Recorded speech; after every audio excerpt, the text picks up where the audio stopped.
This is the podcast that we ask our guests from in front and behind the camera, how did they get their foot in the door? What was the key to unlocking their success?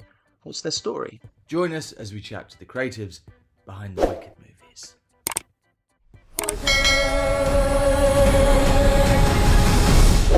In terms of you guys have worked together over many years. Yeah. I'd love to ask, my podcast is usually about how people's careers begin. And in terms of the stepping stones, what was it that drew you to casting and wanting to get involved? Was it the first thing that you wanted to do in the film industry? And if you'd like to go first, but no. Sure. The short version is when I got out of school at NYU, one of my producing teachers turned me on to, needed a job, and and they turned me on to two casting directors who were doing a lot of Broadway shows at the time, and I started working for them for about 6 years and just loved it. Started developing my taste, and I just connected so much to what actors do, and I was blown away by what they did. Yes, I studied acting in college, but I knew quickly I'm not going to do that. So to be in this position where you can try to help actors, open windows for people or guide them towards, a particular job, it's just thrilling. And every day it's different. And, and then I opened up my own office, and then Tiffany joined, and, we started doing more Broadway shows and movies and television. It's great. It's really fun. Yeah, I can tell that everyone on this film seems really passionate, which seems ridiculous because you got to this point, you must be, but particularly on this film, everyone's like, I love my job, which is a great thing to see. Tiffany, for you, what was it, the first Similar to Bernie, I'd started in acting school because I loved the art form, but I quickly realized, this is the right art form, but had a wonderful teacher point me towards directing. So I graduated with my BFA in directing, moved to New York and thought, I don't know anyone, how do you get started? And answered an ad because casting seemed close to, the closest for the sort of internships of what I wanted to do. Didn't know it was a career. Personally, I didn't know that. And so we started working, and I just loved working with actors. I feel like that is the main reason you get into casting, is working with actors. And so that I felt very comfortable because I just graduated, from working with actors as a director. And so that was fantastic. We do commercials and plays, and I love looking at the actors through the different filters of the different mediums we worked in, because we're really lucky where we get to work in. I did video games, we did plays, musicals, and it just made me realize this is what I love to do. Well, you guys, not to go off topic from Wicked, but you guys do a show which has probably the biggest names in it, that Only Murders in the Building. There's always someone else you go, oh my God, how, everyone is in this show that's won an Oscar, or, Meryl Streep, or it's crazy. It must be so much fun when you get a project like Wicked where you go, right, okay, let's have a look at the book and see who we can get involved in these projects. And people want to work with Steve and Marty and Selena. So it's so fun. That one's a real... The brainstorming feels completely unleashed. We can really brainstorm, who on the planet. And it's nice to have a project where you're always saying that, and you can get those people, because they do want to do that. Who do we want, and who are we going to get? It's a little problematic for the other television shows we work on, because then everyone expects, you had them on Only Murders. It's like, well, it wasn't really us, that got them to do it, or, It's very funny. It's amazing. Yeah. In terms of advice, do you have advice for anyone going in wanting to get involved in casting and start their own career in the film industry? Sure, I would say, for casting, if there's a world where you can start working for a casting director, obviously starting out as an assistant, but even if there's not the job, start remembering the things that you're watching, whether it's television, film, theater, and take the notes and start developing your taste. So when you do have the opportunity to meet a casting director, and maybe you could work in their office somehow, you already have a sense of what the job is and the taste, because it really is a taste business. Well, it's art. And art is subjective, right? Art isn't easy, to quote Mr. Sondheim. But I think that is the most important thing, is to become a sponge and fall in love with the art form and fall in love with different styles of acting, different styles of genre, so that you can have your own artistic point of view. Because I think at the end of the day, that's what they want from us, is we are going to collaborate and we have to have a specific point of view. Yeah, 100%. The process as well, movies, theatre, but you guys have done everything.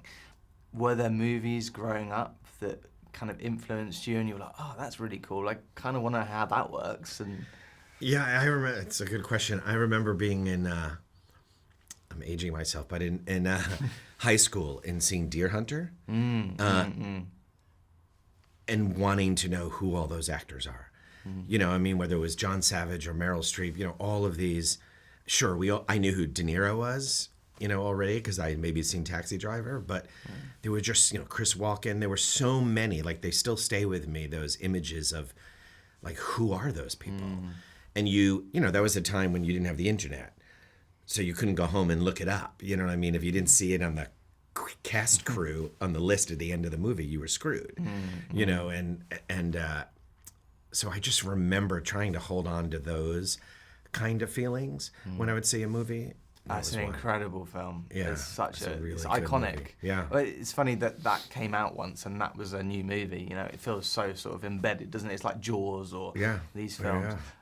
Do you have any movies that kind Definitely. I read The World According to Garp until the paperback fell apart in my hands so much in high school. And seeing the film, because you're imagining these characters, right? You're imagining them. And then when you see the film, like putting that together, how... Because you know everyone's chosen, right? I was acting in plays in high school. I understood auditioning and getting parts. Yeah. And then also I'd have to say The Big Chill.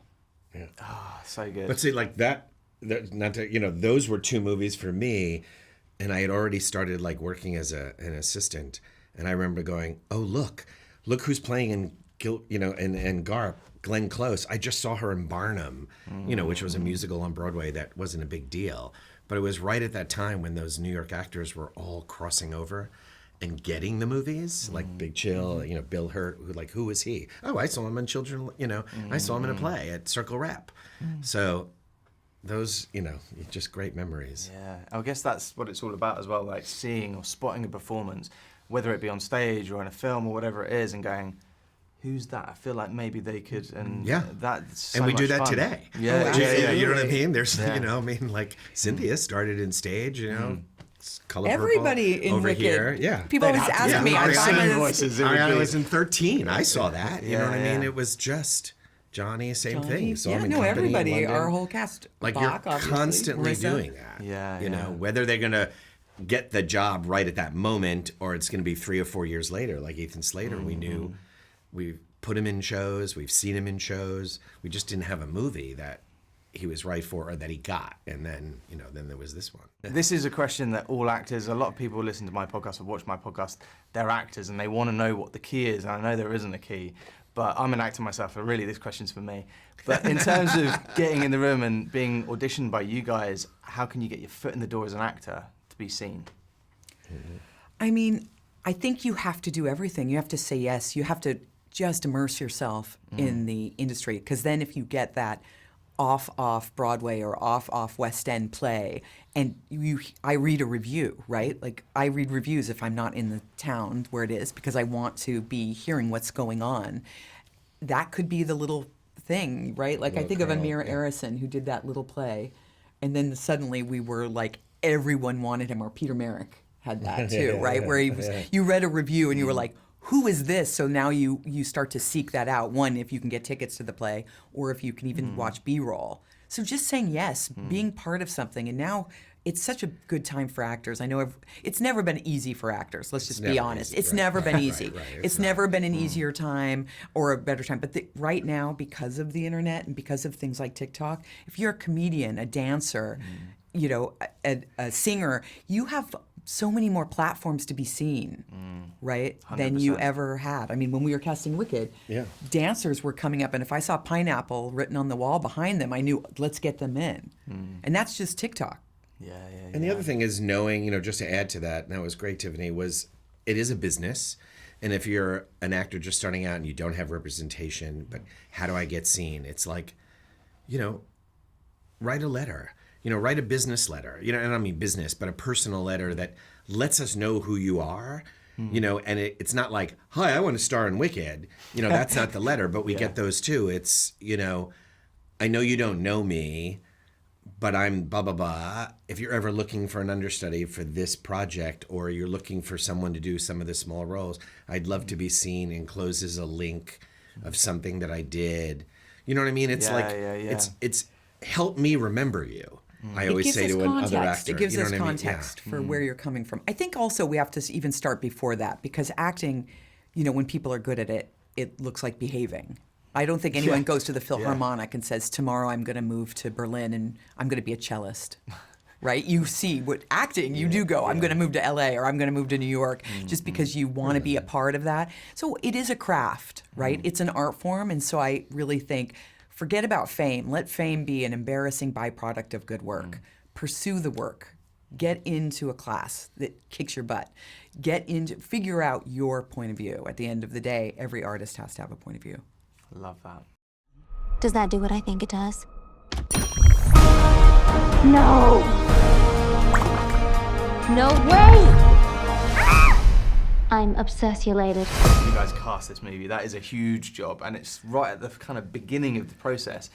How do you go about finding these characters, these key players? Because this is a show that people love. It's been on years. Yeah. What is the first step of finding these amazing actors for these parts? One of the exciting things at the beginning working with Mark Platt, because we also cast the Broadway show for the last 20-something years. Right. So we know who these two women are. Let's start with those witches, right? And John and Mark were so open about, let's see the world. Let's see stars, non-stars, women just coming out of school.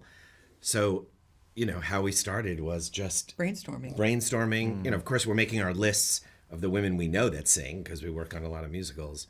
And you're just trying to get them in, which is, part of the problem, trying to find the time that they're all available to come in and audition, and then see all the new people. I mean, it was just so exciting. It was fun to be able to explore. You often can't do that in a feature film, right? You need to get certain elements in place to get a green light, right? And you don't have time. And this time we really were given the chance to explore. But also, these two films were shot back to back, so it's a long process as well. So to tie down an actor, especially if they're a big name, right, you've got to kind of convince them of this. But the first one came out, it's a huge success. Now everyone knows it's great, but trying to tie actors down that are big names, is that a tricky one? Like fitting out the schedule and coming over to England? And oh yeah, that's the hardest thing. There's the creative part of like finding the people that you want, but like on any movie, and especially this one, it was, okay, are they going to be available to shoot? I remember Michelle, had just won the Academy Award. She was already committed to so many projects. And same with Johnny. It was really a scheduling feat to try to get people to commit to it. And this sounds like a strange thing to say, but the performances in this film are incredible. I know. It sounds like a stupid thing to say, but they really are. Like when I was watching it, I was thinking, there's no reason for it to be, like, you could panto it up, you could be a bit hammy with these parts, but they're all incredible. They're like Oscar-worthy performances in this. I know there's a temptation to maybe, if you're playing Captain Hook, ham it up, or was it always to reach for that, to have that it feels so real, that all the performances I think we were really looking for actors who had the essence of the character and felt Aussian, so that it would be grounded in a reality. We were really creating a world that you could believe in, because it has so many, as a piece, has so many important things to say about, our society and our world that we live in, but you have to also believe in Oz. And so I think that finding actors with the essence of who the character is that lives within them. And John always said, even though they have to sing amazing and there is all these larger than life kind of moments, like you mentioned, he wanted that vulnerability. He wanted that honesty, and what is so beautiful about Cynthia and Ariana is how they listen to each other. I'm always amazed watching the first one again, and I've seen the second one, of course, of how they just are present. And the listening allows you as an audience member to just dive into the movie with them. So then when it's the large stuff, you're just with it emotionally. 100%. And their performances together as well. The way they are listening, as you say, but they really sort of connect and bounce off it, and you believe that relationship. And that's something that if you didn't believe that, the whole thing would kind of fall apart. But they're just... That's what it's really about, right? It's their connection. And I think during the audition process, they both specifically really showed us that they understood the legacy of Wicked and understood the relationship was the most important thing. And I think that made it really key for us to go, this is the right pair. You know, you spend so much time watching the movie. I'm thinking, because I just saw it again, of like, you can't wait till they're together. You know what I mean? Obviously, they have a journey separately in the movie, but you just, as an audience member, and that's the greatest thing about movies, right? When you feel that, you know, and they just make you do that. And I'd never seen, I'm going to admit this, I'd never seen the stage musical.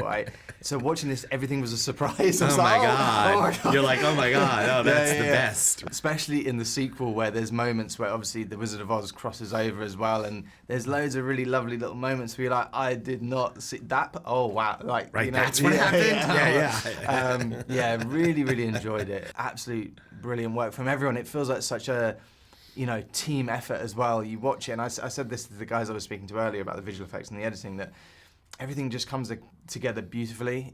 And I guess that's you know, the That's whole John team Chu. effort. And Mark Platt, I have to say. They both just said always, this is a collaboration of all departments. And I don't think we've worked on a movie together where I know the whole team. And I'm not talking about the actors, of course, but all the other creative parts. And that was Mark and John. They just were like, we're all doing this together. And that's what shows. It's the Wicked Witch! You two are two different ends of the spectrum when it comes to making this movie. Obviously, you shot this and you build the sets and make it look fantastic. These two things do come together, though. We started prepping this movie a very long time before we started shooting. John Chu and I started talking for 2 years. And when Nathan came on board, we just started early. As the second he joined, the three of us were on Zoom together and just talking about ideas and emotions and themes. And so that John's this really emotional storyteller. And so every choice he makes is based off of emotion. I mean, I feel like the two of us the entire time were always talking every single day. I mean, I remember at one point I was up in Nathan's art department, and he's like, I've never had a DP, a cinematographer in my art department as much as you are, Alice. There was not a day that went by that we didn't I mean, it doesn't work collaborate. unless you work together.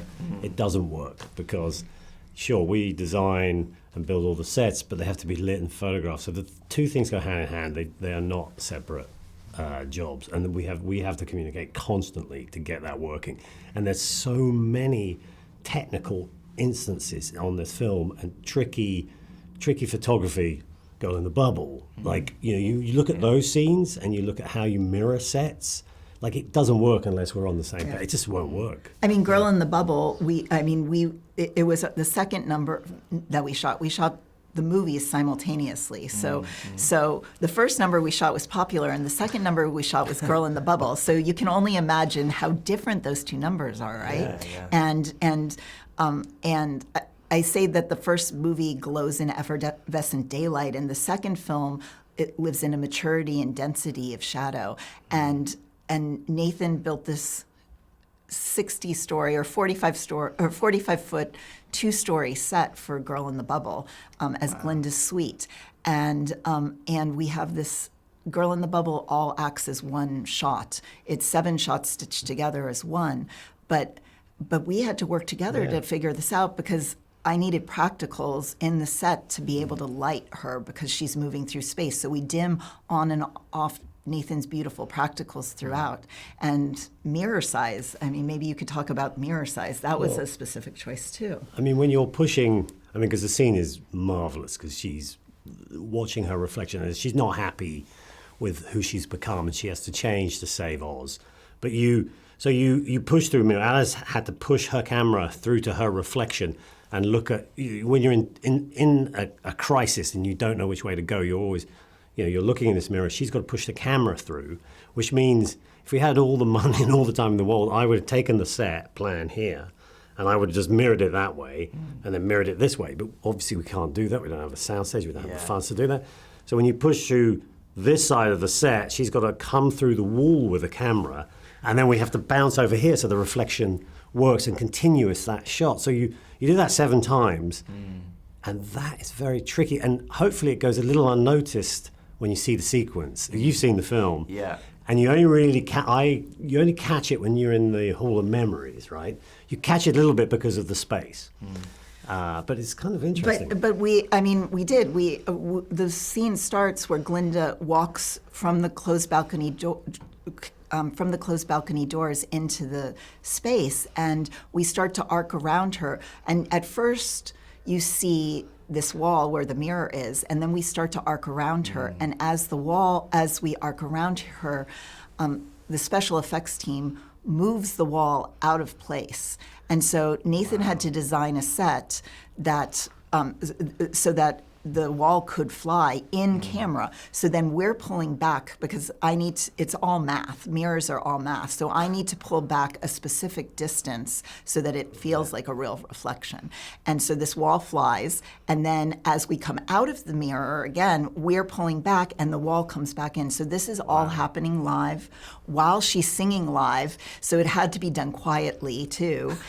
And then Nathan had to do things like pull other walls because it's 5 Steadicam shots and 2 crane shots all stitched together. And the 5 Steadicam shots are easier, but the crane shot, we needed a 45-foot techno crane in his beautiful space. Yeah, I mean, you can't. The reason you're looking at a set that has symmetry is because we have the mirror, and because there's 2 staircases, 2 mirrors, 2 walls, equality in the set, and it's done very specifically. So that design is a mirror of itself, and I think you have to build all of this in, and that comes from conversations.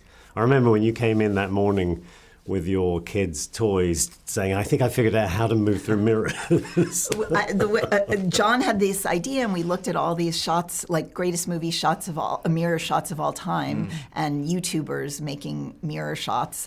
And one night in the middle of the night, I woke up at 2 a.m, and I thought we were about to have this meeting at 8 a.m. where all the departments were coming together to discuss this. And I'm like, how do we describe going in and out of mirrors? So I grabbed my husband's shaving mirror, 2 princess bath dolls, bath toys of my daughters, and 2 bananas, and the bananas represented Nathan's staircase. And I shot it on my iPhone, and I brought the props in the next morning, and we all were able to talk about the set that way. That's great, because I know exactly the shot you're talking about as well. Yeah. And it did go unnoticed, but now you've explained it. I'm like, I was trying to figure it out afterwards. Like, how did they do that? But it's also such an emotional moment, so you have to and she has to change. She has to give up all this privilege, and you're doing it through reflection. And I love that shot. So that was all practical. It was all practical. That blows my mind. Yeah, I mean, visual effects stitched the shots together. Of course. Not to take away from visual effects at all. They had a ton of work to do too, but it's a real set. Yeah, that's insane. And everything all 7 shots we captured in camera, not a blue screen set at all.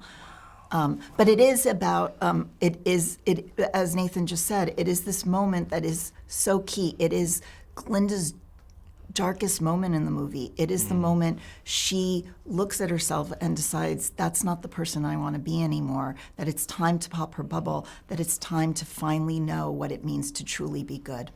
Yeah, she becomes the Good Witch of the North. You know, this is her moment. It's a very powerful moment. Yeah. I'm glad you brought that scene up, because that is insane how you've done that. In terms of, with your career going from In the Heights to something like this, the scale and the size of it, is there a difference? I mean, you just explained that. That sounds like there is a big difference when you're doing something as technical as this. I've known John Chu for 25 years. We started shooting his student short film at USC. That's how we became friends. It was a musical, and we were kids who wanted to grow up and make musicals together, and it was at a time no one made musicals. It was pre-Moulin Rouge, pre-Chicago, and I remember sitting on Nathan's beautiful Emerald City set, which is the size of 4 American football fields. And John and I are lying, watching playback on the iPad. He says, this is just like we're in film school. And I'm like, except we're laying here in the middle of Emerald City. And the heart of, the way John and I work together, and the team he builds, and the team he built on Wicked, I mean, I think we all want to stay together forever. he builds this team where we are kids playing. And it's no different shooting a student film, shooting a movie like In the Heights where we didn't have sets, where we shot on the streets of New York, to shooting in a completely, hugely built world of Wicked. It's been pretty miraculous. It must be wild to look back and think, here we are now with this film, and I mean the end product's incredible. And Nathan, we talked about last time, we talked about your beginnings with, Hook, on set there, and kind of going from the start of your career to now.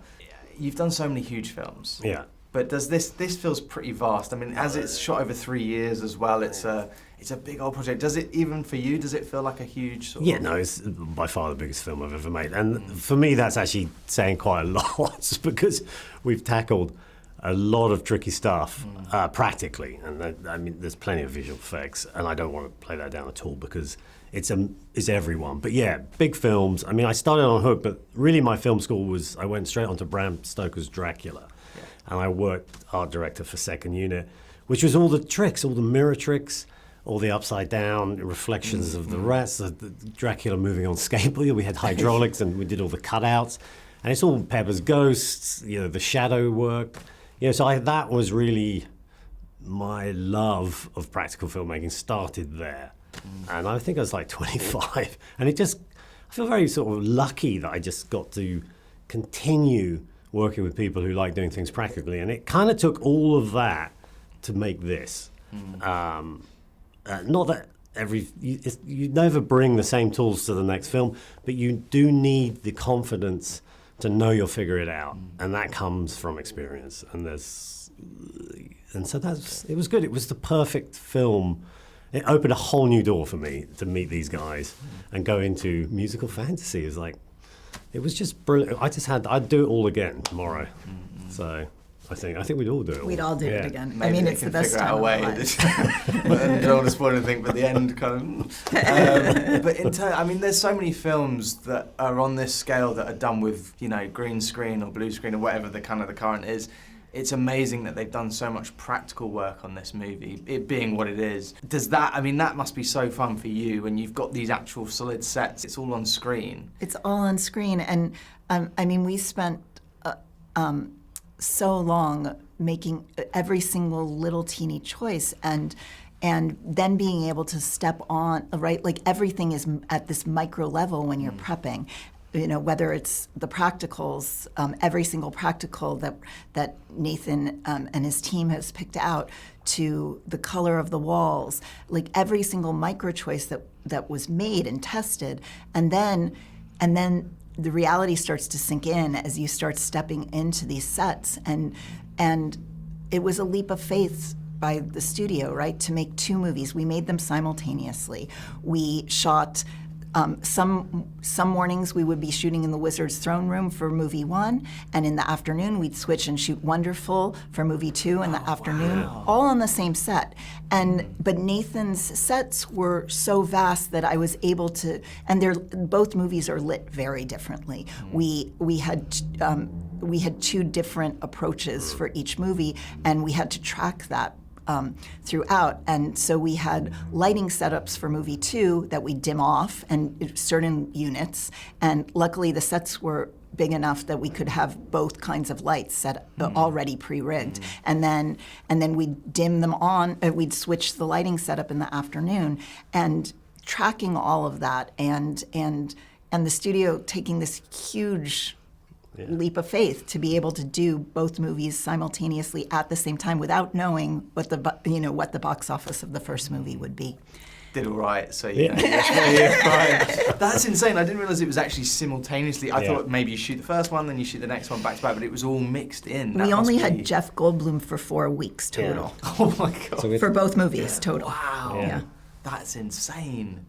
Wow, that must be a real head for the actors when they're trying to figure out where they are, what they're doing, but at least we can give them real places to sort of so they can dive into these places and be their characters. And I think the balance of digital work and practical work needs to be equal.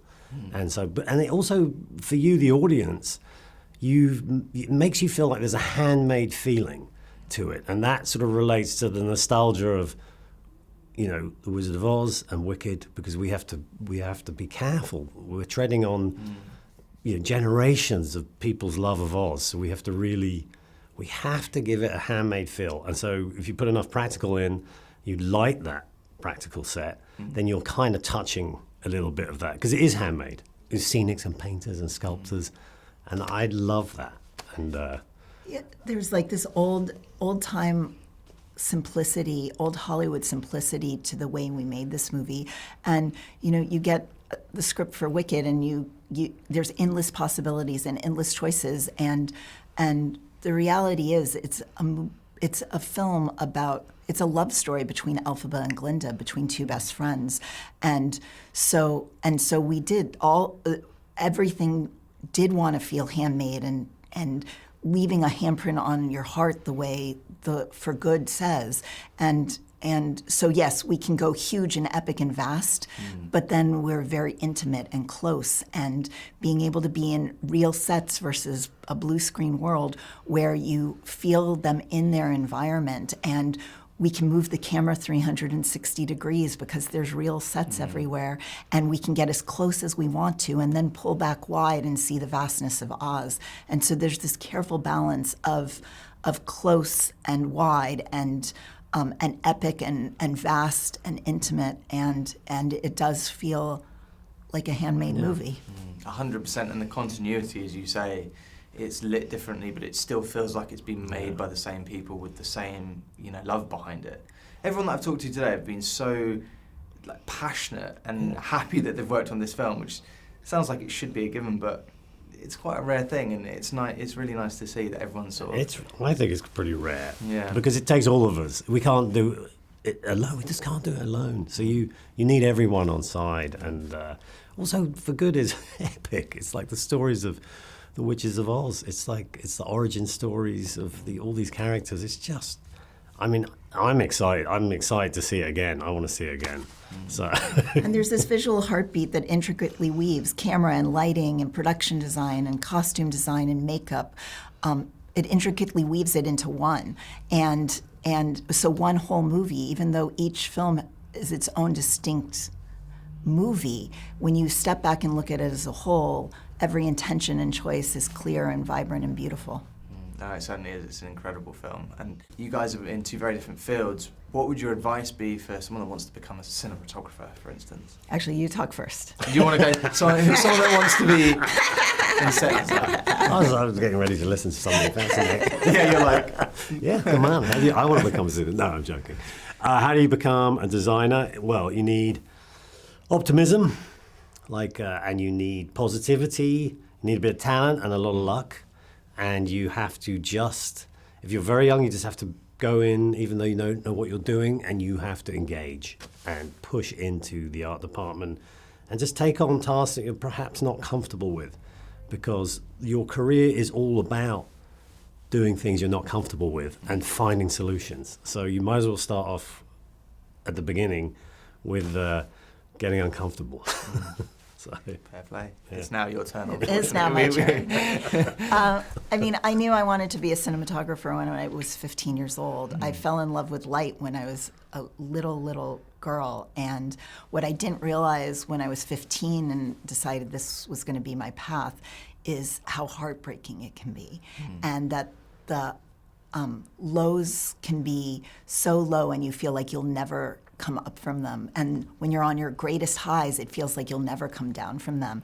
But actually, my career has lived somewhere in between those highs and lows. And to find amazing people to be on this journey with, like John Chu, who I've known for 25 years, or Myron Kerstein, who I've done 5 movies with now, and now Nathan, like people who build each other up, and that was what was so special about Wicked, is we all felt safe because we could be uncomfortable together. There's a house, and it's flying through the sky. I'm off to see the wizard. Visual effects and editing feels like it comes hand in hand, but do your paths ever kind of cross behind the scenes when you're making the film? Oh yeah, I mean, 8 months of shooting in London, the rainy days of London, and it was. I was upstairs at Sky Studios, and oftentimes Pablo would be on the first floor, and I'd come down and see him, and it was like trench warfare, and where the fields were. Where Shiz was built in Emerald City. But yeah, and then we've spent, thousands of hours working with thousands of artists all over the world. So Pablo's basically been my lifeline for the last 3 years. Well, thanks. Same thing here. I mean, I think the idea is that, especially visual effects, in terms of storytelling, we're supporting everybody. And so it's, especially editing, we work together to give, John and Myron as much as many options as possible, as much material as possible, so that when we are in post, we never get into a situation where we say, wouldn't it be nice if we had this or that, and we don't have it. So, so it's been great. I mean, I think one of the most rewarding things is developing relationships, with all the filmmakers, and kind of finishing each other's sentences. Of course. So, you guys did both films back to back, right? So, what was the process from start to finish? What was the length of this whole thing? 3 years. Yeah, wow, 3 years. It's when I first met Pablo, it was over a Zoom, of course, and Pablo had all these awesome guitars behind him. He plays a lot of music. He might send it to you at some point. But right away I knew I was working with an artist, and he was going to inspire me, and hopefully I will inspire him by through the edit. You have to try to click right away because there's no time. 3 years can go by like that, and it did, and so, and also the level of the world building and the CG characters, you don't have a lot of time to figure that out. Everyone's waiting. So even when I was first assembling the footage in London, as we were shooting, VFX was like, when are you going to have it ready? So, so you have to click, you have to inspire each other, you have to, for me, it was a big learning curve too. I didn't know anything about really big VFX shows. I was cutting more intimate work like Crazy Rich Asians and In the Heights, and now I was being asked to build Oz with Pablo. So I was learning a lot from Pablo at the same time. And so yeah, but at the same time, I think editing is where all this subtleness comes in. Because I kind of like the difference between a big musical when you're just sitting, far away from the action, and a cinematic experience when you're like this. And now you're starting to see the subtleness of the performances. And so we pick it up right after that, and we learn from the rhythm of the piece and what John and Myron are trying to do. And we mirror that, because otherwise it's a shot and then visual effects and then a shot. So the whole idea is that behind kind of an organic kind of take on visual effects, that is not really a creature show, it's another character show. Of course. Well, I can see how you guys work together, because even here you're giving each other space to talk and share. It's very, you can see you're a team. In terms of visual effects, this film it's huge.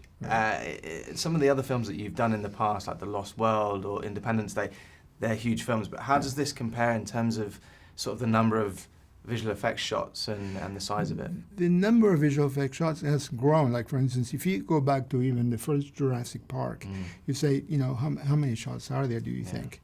The 47 shots. Wow. Yeah. Then, Spielberg, come on, let's go.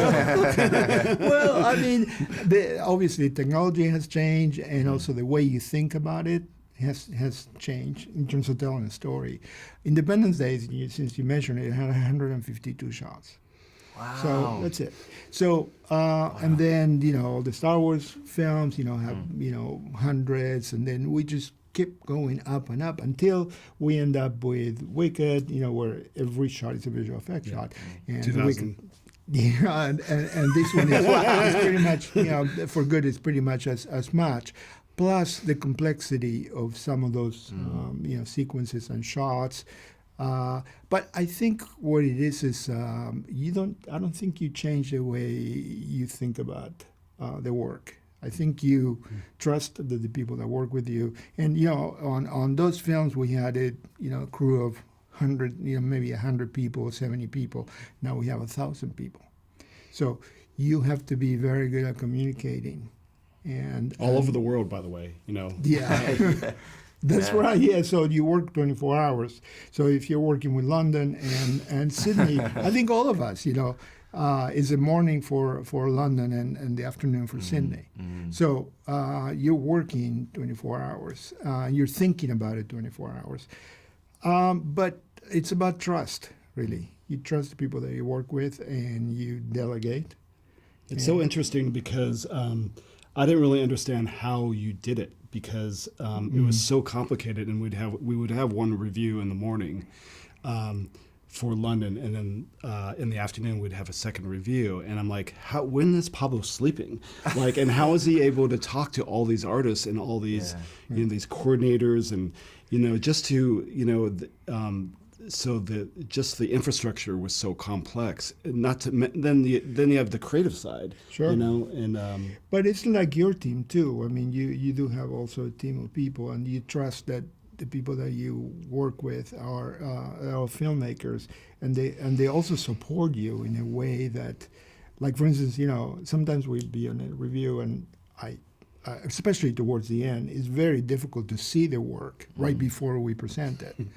So you trust that your notes have come through, and then you're seeing it. But it is about communication and trust. Yeah, it must be. It's a real balancing act. And when you watch this film, it feels like everyone is at the top of their game. Everything about it just feels right. Yeah, it really is an incredible piece of work, and I'm amazed by how many people you say have worked on this film. That blows my mind. But in terms of the edit, when you're given, you go from In the Heights to something like this. They're both musicals, obviously, but very different in scale. Is that excitement? Is there a little bit of terror? What is the process that your mind goes through? It's definitely both terror and excitement to go from In the Heights to a film like Wicked. I ended up approaching a good friend and great editor. His name is Wyatt Smith, and he's cut a lot of Rob Marshall films and a lot of high-end VFX movies. And I approached him and I said, "How do you cut these big, visual effects musicals? Because you've done it." And he's like, "Don't do anything differently. Cut from your heart. You're a storyteller first."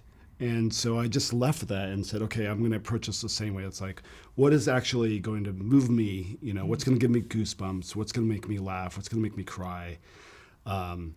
And then I'm going to use that to start to build out these beautiful sequences. And then I can go to Pablo and it's like, how do I do a cyclone falling on Nessa? And it's like, well, have you seen how cyclones work? And, what do you imagine the cyclone looks like when it approaches Munchkin Land? I'm like, okay, and I see a shot that looks like this. And can we make a shot? And he's like, yeah, we could maybe make that shot. It might take 6 months. But so I was learning on the job, really, like how to build Oz, and at the same time don't change too much of how I approach footage, but learn how to work with teams, visual effects teams, and my visual effects editor Ed Marsh, who's worked with James Cameron.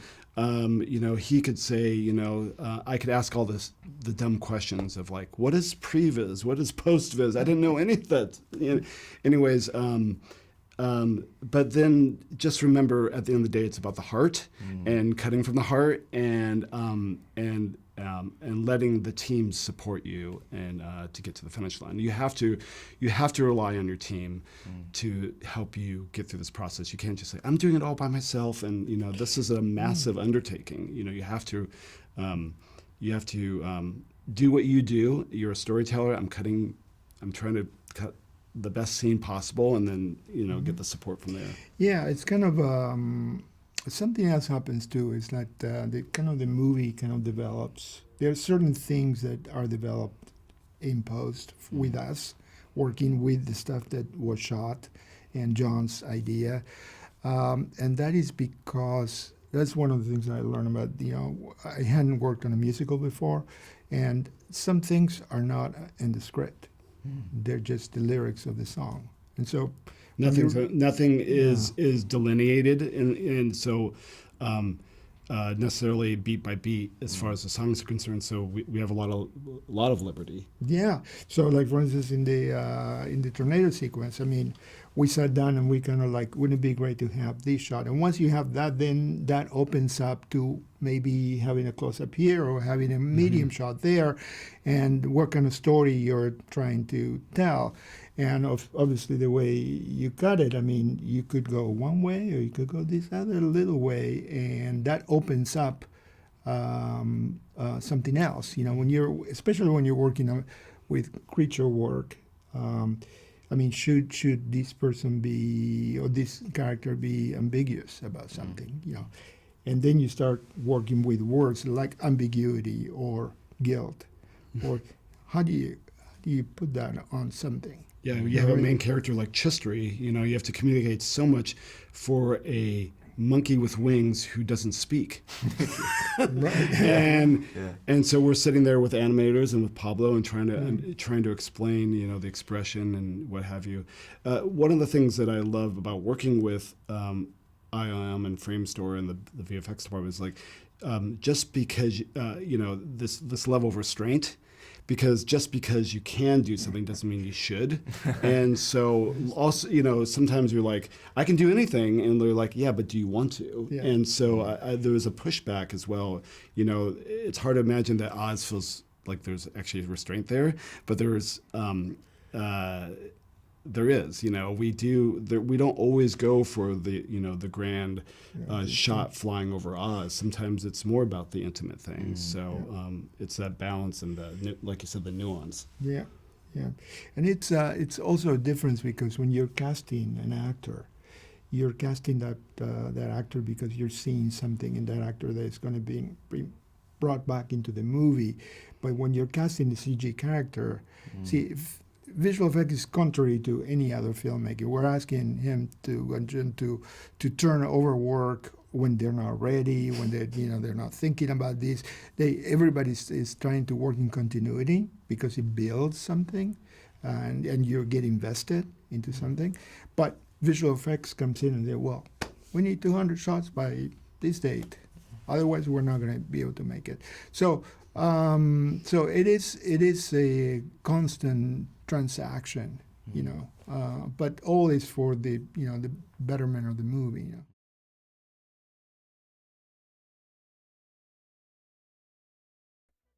believe you started in it was like fashion and design. How did you move into costume and kind of going down that road? Where did it all begin for you? I would say that it began when I was in high school, and my first fully realized costume design, for the whole production was The Wiz, a production of The Wiz that I did when I was a junior, and this is in the States in Akron, Ohio. And I was in a performing arts program, so I had the opportunity to devote the time and energy to that kind of creative expression, and I realized. I'd realized before that I knew how to draw and paint, and I knew how to sew. I learned to do that, and I was, I loved, clothing. I really wanted to be a performer. I didn't, it wasn't that I was, I did the costume design on the side because I loved the creating of theater pieces. So that was a secondary way of expressing. But then when I went towards my first year in college, and I was studying fashion, I realized that was an environment that really, it was stifling more than it was actually opening up my creativity. And so I then went into a program that was more focused on costume design. at that time, I was then trying to decide what I was going to do next with, as far as a career. And I made the decision to let go of performance and actually focus on costume design. And so I went to a secondary school, a graduate school at NYU. And then after that, and that was where I was, really encouraged to be a professional designer, and I learned to mature as a designer. And then once I graduated, I started designing, and that was my, the beginning of my freelance career. So it's been a journey, a very full journey of realizing myself as a costume designer. But there has been an element of that all the way since I was 14 years old, probably, into into right now. And I never would have thought that I would have had the opportunity to design something like like Wicked. It's it is really once for many people, a once in a lifetime opportunity. I mean, I would love to do it again. And there's a second one coming out, but You're gonna say you kind of have. It's But- coming. yeah. But it's and I look towards those opportunities where I can really uh it's that collective of doing everything that I love to do, whether it's it does come down to telling beautiful stories, but it's also by creating beautiful visuals that incorporate my love of fabric and fabrication and textures and all the different elements that lead up to creating character. Yeah, man, I love it, and you're passionate, and it's always great to see like someone enjoying their job, man. So congratulations. We've got to wrap up now, but I'd like to ask one thing just quickly because there's a lot. We have people that listen to this that are all walks of life in the film industry, actors or producers, costume design, people that want to get in. What would your advice be to someone trying to tread the same road as you and get started? You speak of passion, and that is the one thing that has kind of held by my side and really and drawn me through. Because there's been a lot of ups and downs in being a freelance designer, and you don't know how it's going to open up. You have to develop the confidence in yourself that you can do the work, and that's by really understanding from forwards and backwards this world, and being open to other ways of doing it as well, and staying flexible. I'm very much a people person, and I really get excited about working with the directors in developing the visual of the world, and working with the actors as well and developing their characters specifically. And so having those conversations, I'm always interested in other points of view to be able to incorporate it into the way that I'm going to design, because I'm relying on other people to bring it to life. The same for collaborating with amazing costume makers, and really leaning into what they bring to the creation of costumes. So, I love the community, the environment of creating both film, television, and theater. And it just really works for me. So anybody coming into this world, I think that you really have to develop a love of sharing, and where you've got an artistic sensibility, you also need to be able to engage with other creatives in making this work. And I think that yes, it requires patience and hope and faith, and everything that you have no control of. But it comes down to knowing your craft and really understanding, getting a better sense of what you bring to your profession. Popular. Costume design on this film, that must be a lot of fun. It was, I mean, I was in heaven, and it was a huge honor to work with John Chu and the amazing cast. But then to have the opportunity to re-envision what this world is, the world of Oz is, was just it was just a delight. How do you begin? I mean, that must be, it's such a huge task when you're, when you get that phone call to say, oh, you've got this job. That must be pretty like, okay, where do you start? It's so you just, where do you begin? Yeah, I mean, the thing is that Wicked, you were saying that you weren't familiar with the musical. It has a huge fan base, and I think that there are, a lot of people who really love the musical as well as the 1939 film. Because I grew up, watching the 1939 film almost every Easter. It would play.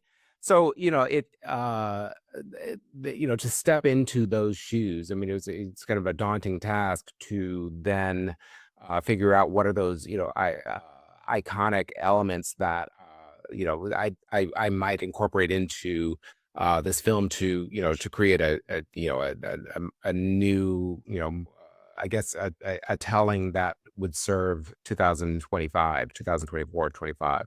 So, yeah, it's it was a lot. It's also in the way that John Chu wanted to tell the story in a way that was all inclusive. That was, it was like, with Nathan Crowley and building these huge sets, and we had these actual environments that needed to be filled with people that where the audience could be drawn into this world and really want to be a part of this world, and in doing that, thinking about detail and qualities of texture that it really resonates in a way that would feel as real as possible, although albeit a fantasy world. Mm.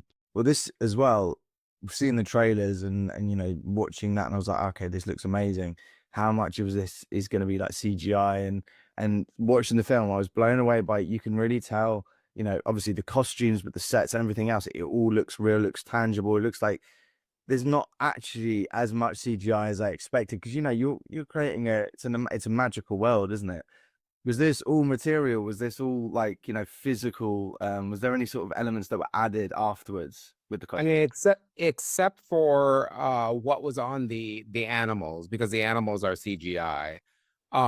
Everything else was created, and that was a huge and fortunate opportunity for me as a designer.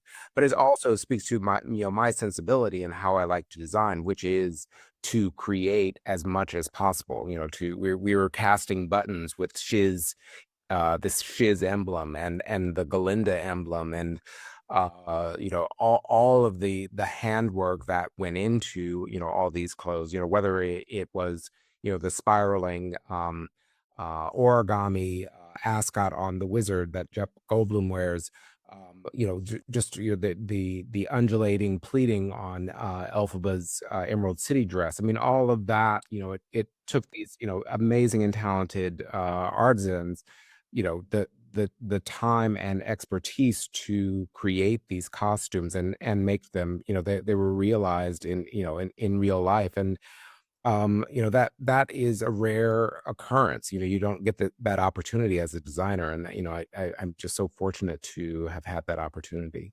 It's I think that it all of it speaks to just how to because I think that all of that detail has become the definition of what this Wicked is.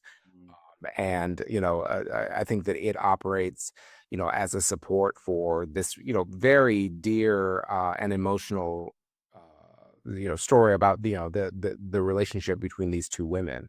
And I find that just a wonderful just opportunity as a designer. Mm.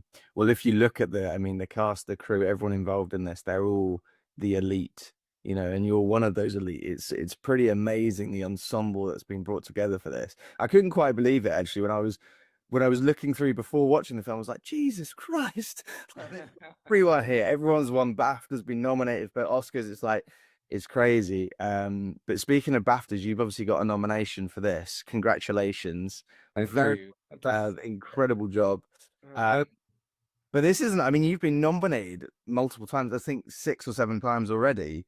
So I hope this is your one. Well, let's hope. Fingers crossed. I am always honored to be acknowledged for my work. As a creative, you can't go into it with any expectation of that kind of accolade. I mean, you go into it focusing on doing your best work, and I think that I was surrounded by and in great company for that. That as well, that intention as well. I mean, I think that all of us throughout the process of designing Wicked were intent on making this be the most spectacular film that we could possibly make it. And, led, with the brilliance of John Chu, I think that that was our ultimate focus. And, just, the marketing and the awards and all that has to that comes after, and you see how it's what the appeal is. And I'm beside myself that that our work is being embraced and acknowledged in the way that it is.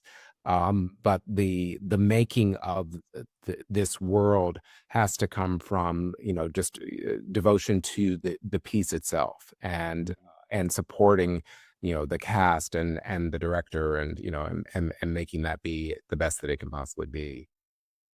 I'd love to ask, you're here now and you've done this amazing film.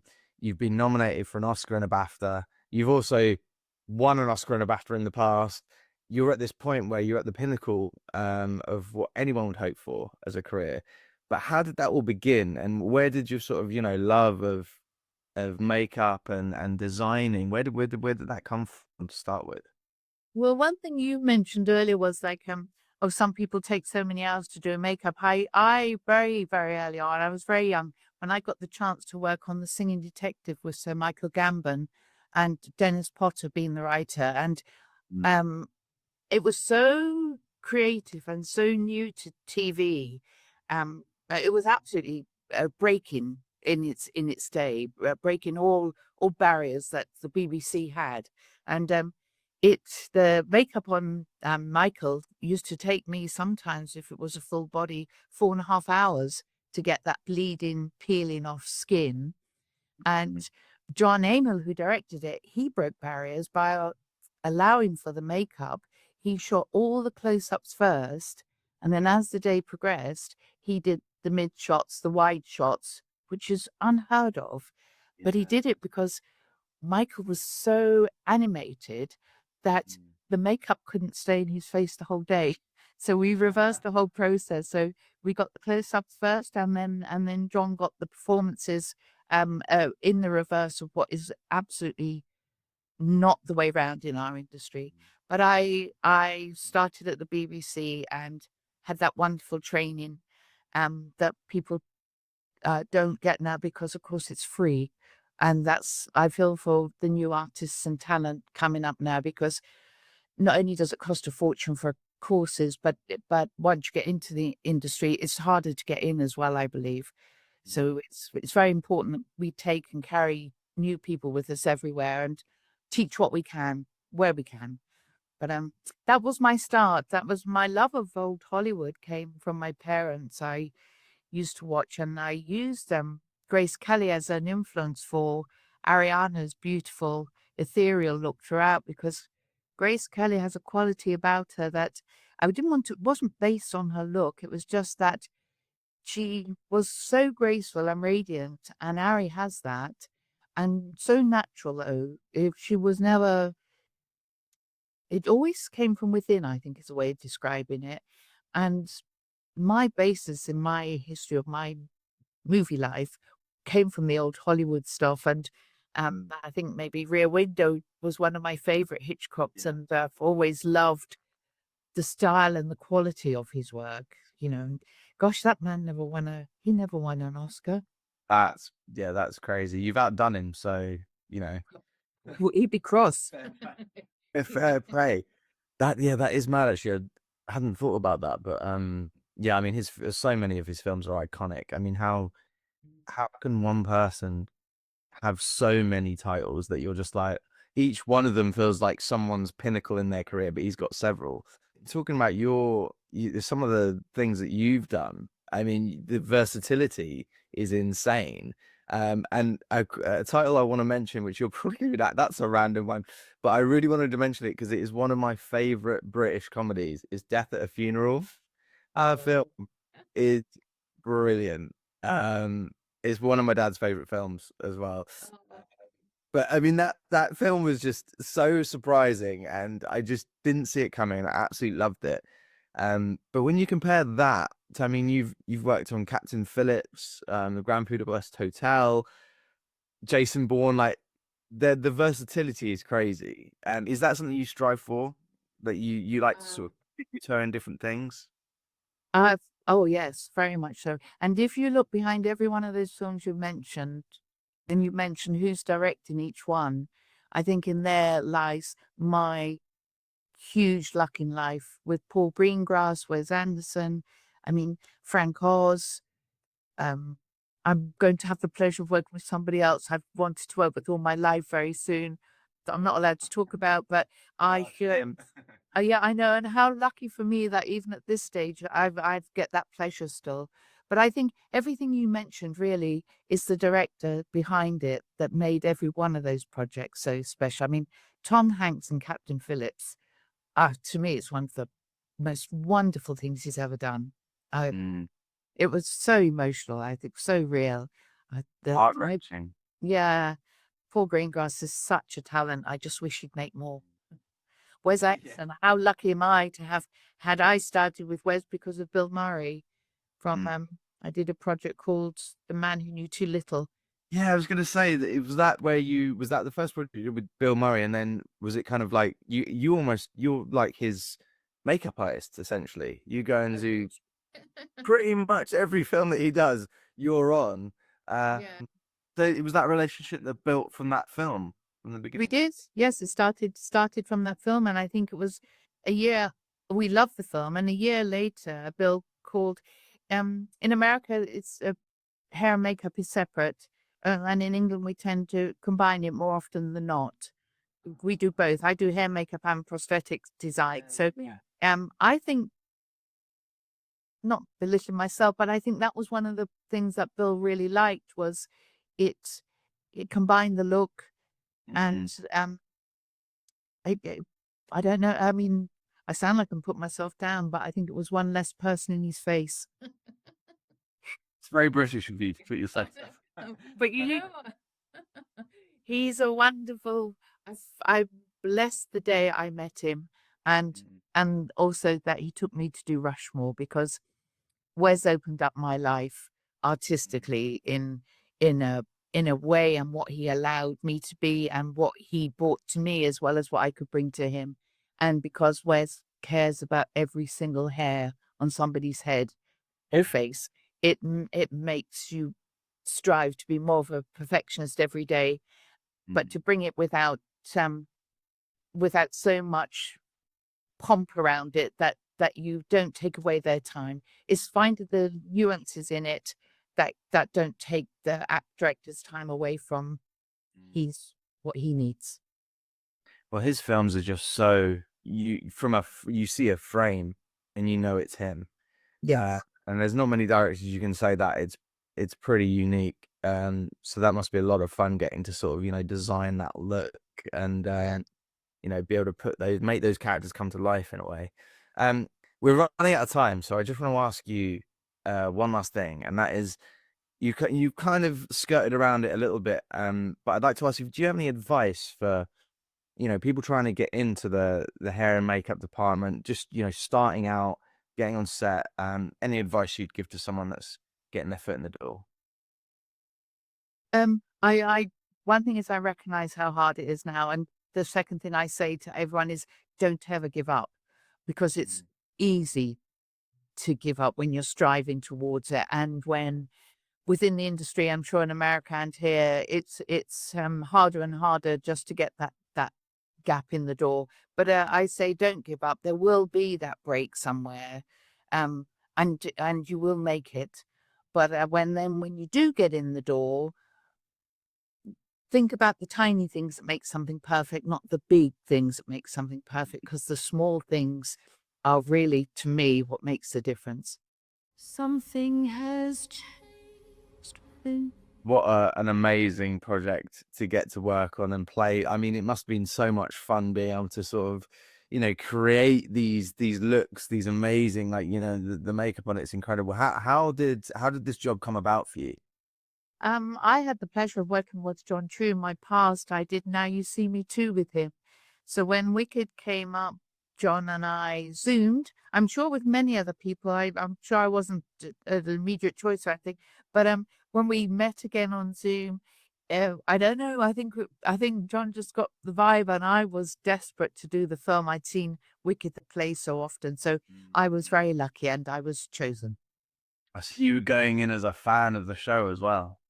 Oh, a huge fan of the show. I'd seen it 7 or 8 times when it first opened. My children, I had 2 daughters who were in love with it, so I used to take them regularly.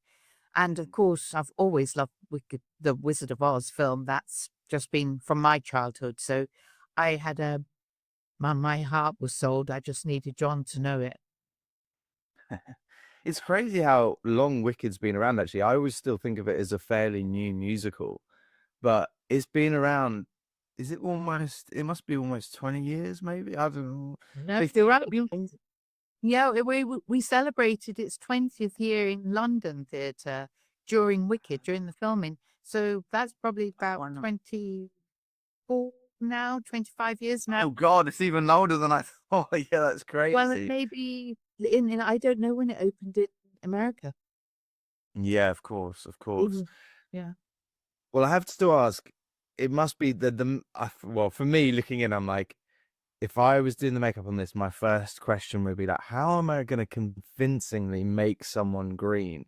What was the process with figuring out, the best way to do that? And I'm sure you tried different options and everything else, but what was the sort of process with that? It's funny, it was my first thought as well. How am I going to do it? Well, you're not wrong. It was it was the biggest challenge, which is hard to believe when we had like 88 speaking parts and 3,500 crowd or more supporting artists. Still, to get that green right was paramount, and so it was where I started, and it was trying to what we've known and all in the art film industry is it's easy to look face painted.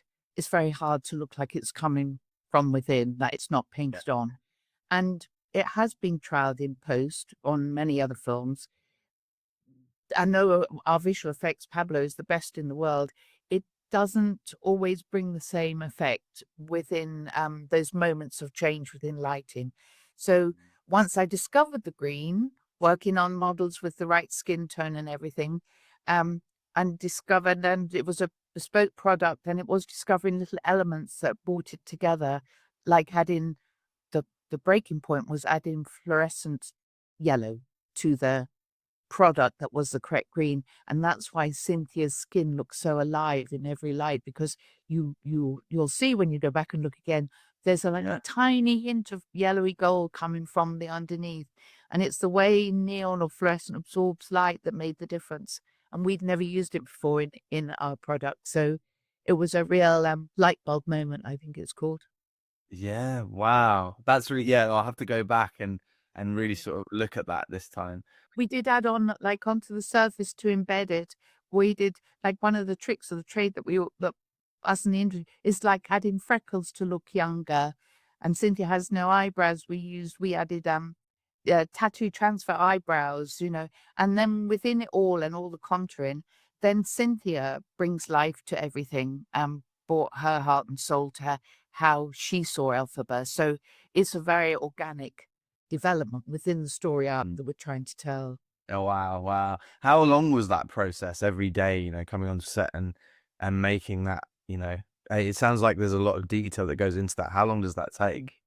Well, as you know from most of the stuff you've seen, it's the face, neck, and hands were her everyday part, and it started at about 2:15 and it got down to about 1:45, and then you had to include the end of the day, the cleaning off. So it was very important that not only did the green not transfer onto Ari's beautiful costumes or Ari kissing her face, it lasted a 12-hour day. It didn't come off with sweat or tears. There was lots of criteria, and it got on so quickly that you didn't ruin John Chu's filming day. So we did crack all of those requirements, I might say, and got it down to minimal time as we could for Cynthia. There were longer days when she had legs and other parts added. Wow, yeah, because you do hear horror stories of some films where it's, hours and hours and hours. So that sounds pretty quick. That sounds pretty, you got that down to a fine time. Yeah. But in terms of the whole, the look of the characters and not only the lead, but all the other, I mean, there's so many. I mean, obviously, I've talked to Paul about the costumes and talked to Nathan about the sets and all these things, all the things that bring together what this film looks like. How exciting was it when you did get that phone call to say that you were going to do this, and all the possibilities, and also you've still got the musical to draw from, but to be able to sort of put your own stamp on it, how exciting was that? But I don't know that there are words to describe it really, but it was like I felt knowing John, and I hadn't worked with Nathan or Paul before, but once we all went in and had our meetings, seeing how open the creative line was, like we had nature, architecture, we had history to draw on from The Wizard of Oz, we had the theatre production, we had all those wonderful Baum illustrations. There was a feast there to research and to bring to the plate where needed, or wherever John might have asked for a nod towards something like Fiero's horse, who wanted to not copy as in mimic, but have a coloured horse as in The Wizard of Oz, or the Munchkins we had to redesign completely because they were rather fancy in The Wizard of Oz, and John wanted our world to be old Hollywood, timeless, and not laid in fantasy. We wanted to be laid into reality, so the audience could immerse themselves in it and relate to it. So we didn't want to have like little punk rainbow hairdos. So I went for the texture, color, and earth colors within the hair. Everybody being red, but of a version of, and tan skin and freckles from the weather because they're an agricultural people, and within that, the costumes and the sets were layered. So it set and was really believable, I think. And I noticed that one of your very first credits was Hook, which talk about, I mean, the set on that film is kind of legendary, that it was like the biggest set of the, starting out and being a small part of a film like that. I mean, that must have been a bit mad walking onto set and being like, wow, here with, Steven Spielberg and Robin Williams and all that lot. I thought all films, that was how you made all films. My first were Hook and Bram Stoker's Dracula. Oh yeah, I mean, another banger, to be fair. Yeah, so I was like, I literally naively thought, it's like, this is fantastic. And, nothing really worked properly. Like the Hook ship had welded itself to the floor and wouldn't float, and the tank was leaking, and everyone was running around trying to fix things. And it was utter chaos, but it was like, oh, I really like it here. The ambition is colossal. And it was on the old MGM stages.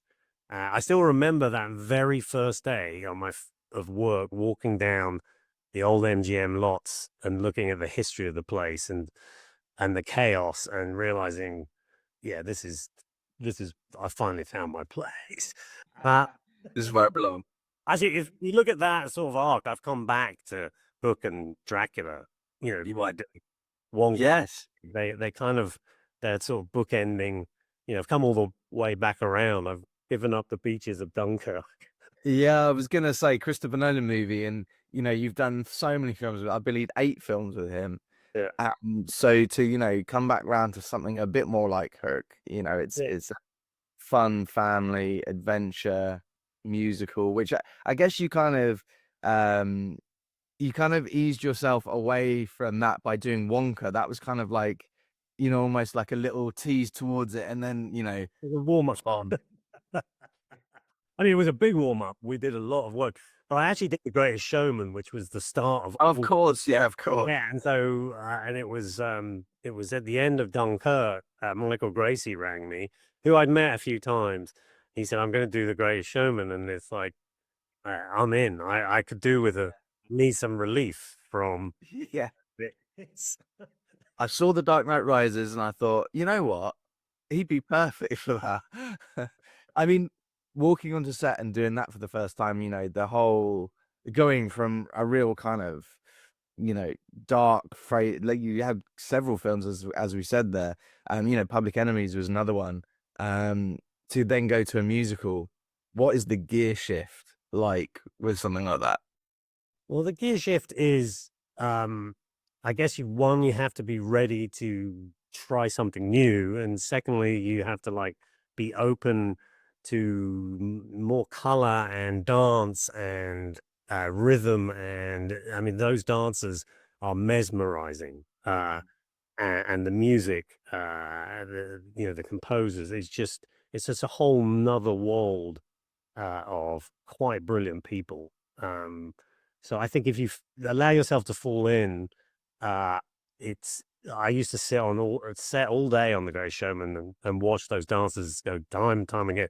It was just I couldn't, I couldn't have seen enough of it. And I think that sort of, and in terms of fantasy, I hadn't really tackled that. I only tackled it in a very, very junior position on Hook and Bram Stoker's Dracula, and it was like I really want to take everything I know now about practical filmmaking and see if I can apply it to fantasy and balance CG. So it was good to take all those Nolan films and say, like, can we apply this to, really, it's ever since, well, when I was a kid, you just want to fall into the screen in the cinema. And that's all I wanted. Almost you wanted your brain to forget about the world and you're part of that. And that's, and I always felt that I got that at the Odeon Leicester Square. and, and so that was always the challenge. So really it's been very exciting, I have to say, these last few years. So, I'm excited to see what you do next because I feel like you've done a bit of everything, but there's probably something else out there that is a complete gear change again, something else. So I look forward to seeing what's next. But I'd love to ask as well, do you have advice for, people going into, those, young art designers, people that are just sort of starting out and maybe they're on their Hook job right now and they're kind of figuring out where they belong and meeting their people. What would your advice be to them? Well, be optimistic in terms of like allowing yourself to fall into it. Be useful, like learn everything you can, learn everything because film is definitely, well, film art departments is like if you can do a bit of everything, you pick up a paintbrush, paint a backing, learn to paint a backing, learn to model, learn about miniatures, just learn. There's so many techniques. And you just need to be the useful person. And with that is attitude and optimism. It's like, even if you can't do it, do it. Yeah, no, just keep going. Obviously, Yeah. I think it's the optimism of keeping going as well. And because we talk to so many people from different sections of the film industry on this podcast, and it's like, you just got to keep pushing, haven't you, until you find that success, until you find your place. As you said, you were like, hang on a minute, I'm with my people now. Also, your art department wise, it's thinking or creating in 3 dimensions in your head. Like, concentrate on thought, about design solutions or what I mean by solutions is like not the obvious, because if you can find something interesting, and most of the time because it's unfamiliar to people, they don't know if they like it, so you just have to keep pushing ideas forward, and you need to find, you just mustn't be satisfied, you got to keep going.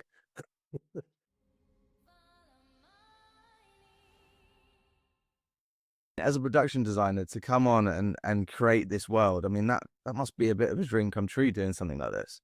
Yeah, it was, but it was sort of more than that for me because it was a kind of it was a new door to open. Like I hadn't really, like I've done a lot of large scale films, but I hadn't really gone into sort of fantasy in this way. So to get the opportunity to do it with Oz, I can't think of anything better.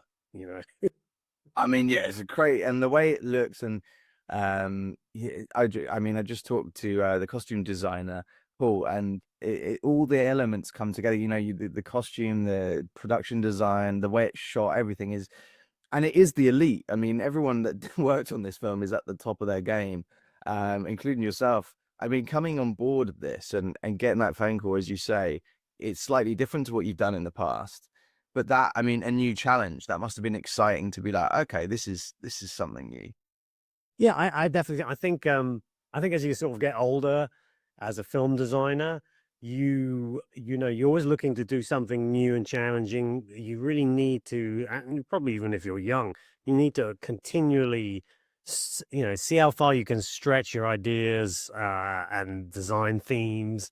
Um, so yeah, coming onto this was, I guess, there was a slight sort of innocence when I first sort of, I immediately, it's wicked. And then, the realization that we actually have to, go alongside the Wizard of Oz and, tell that other side of the story and recreate Oz in really in a new way that audiences um, would accept and fall into and focus on story rather than place. In a weird way, a designer's job is to make you feel so comfortable that you just focus on the narrative, and if we jump you out of it, um, it can be a problem.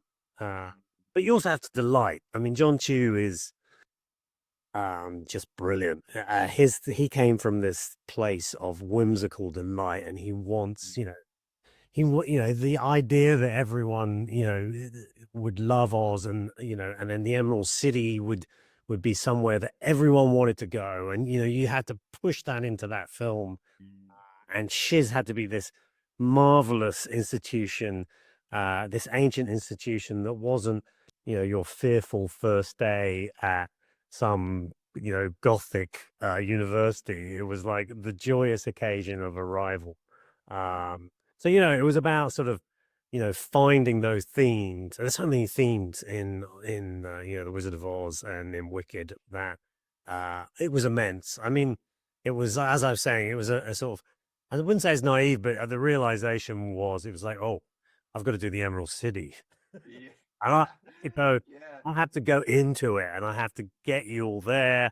And there's, with a lot of these sort of older titles, there's lots of hazards in the way that have been done before. When you're doing Munchkin Land, you can fall into the Hobbits, you can fall into Swiss villages, you can fall, so you have to Yes, yeah.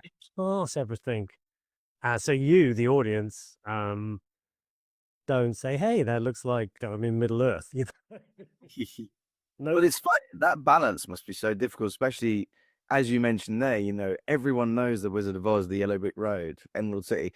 So to make that new and exciting, but also at the same time not go so far that people are like, oh, this isn't what I thought it was going to be.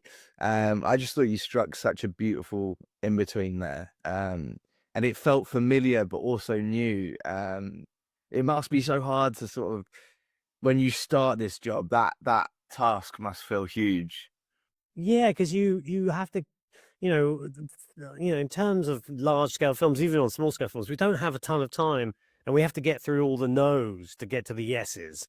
And so we have to push hard to begin with. The art department has to really plow into it to get rid of all the ideas that you will not like as you move forward. So, that challenge is also the connection, because we do everything practically, or I'm known for building practically and trying to build as much as possible. I mean, obviously there's tons of the effects from Pablo and his great team, but I try and give him enough physical information, and Alice will photograph it, and the effects will then have photographic textures and information on real elements. That his job, is made just a little bit easier in terms of environments, even though he has to do flying monkeys.